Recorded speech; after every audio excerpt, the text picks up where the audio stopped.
हमने शब्द, वाक्य और पद यह व्याकरण का एक भाग पढ़ा था। इस पर आधारित एक खेल आज हम खेलने वाले हैं। क्या आप खेलेंगे?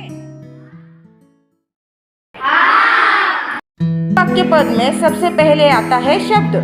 तो मैंने आपको कल पढ़ाया था, तो आज आप मुझे बताएंगे शब्द किसे कहते हैं? अर्थपूर्ण और क्रमबद्ध वचनों के समूह को शब्द कहते हैं।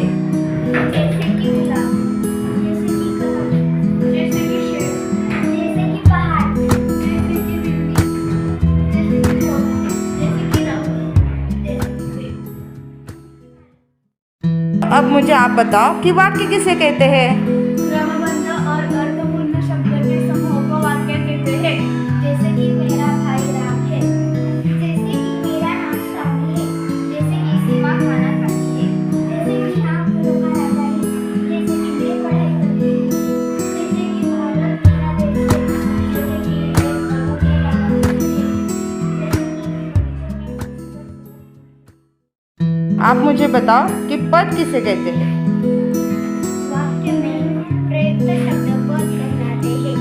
जैसे कि बाग में सुंदर सुंदर फूल खिले हैं, बाग में सुंदर सुंदर फूल खिले हैं। इस वाक्य में 6 पद हैं। शेर लोमड़ी के पीछे पड़ा है, शेर लोमड़ी के पीछे पड़ा है। इस वाक्य में 5 पद हैं। जैसे कि भारत मेरा देश है, भारत मेरा देश है। इस वाक्य में 4 पद हैं। आंगन में बच्चे खेल रहे हैं, आंगन में बच्चे खेल रहे हैं। इस वाक्य में 5 पद हैं। जैसे कि मेरा नाम अफरोज है, इस वाक्य में मेरा नाम अफरोज है। ये इस वाक्य में 4 पद हैं। मैं साइकिल खेल रहा हूँ, मैं साइकिल खेल रहा हूँ। इस वाक्य में 5 पद हैं।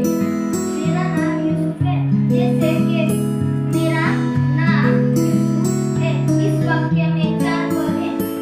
मैदान में बच्चे खेल रहे हैं, मैदान में बच्चे खेल रहे हैं। इस वाक्य में 6 पद हैं। शब्द, वाक्य, पद इस पाठ पर आधारित हम एक खेल खेलेंगे। तो शब्द में से कोई एक शब्द बताओ। अब दिल्ली पर आधारित एक वाक्य वाक्य गढ़ बताएगा। दिल्ली भारत की राजधानी है। वेरी गुड, बहुत अच्छे। अब इस वाक्य में कितने पद आए हैं? दिल्ली भारत की राजधानी है। इस वाक्य में 4 पद हैं। बहुत अच्छे। अब दूसरा शब्द बताएंगे गौरव। भारत, भारत पर आधारित एक वाक्य बनाएंगे वाक्य गढ़। हाँ बताओ। भारत मेरा देश है। Very good. और इस वाक्य में कितने पद आए हैं वो पदगढ़ बताएगा। भारत मेरा देश है।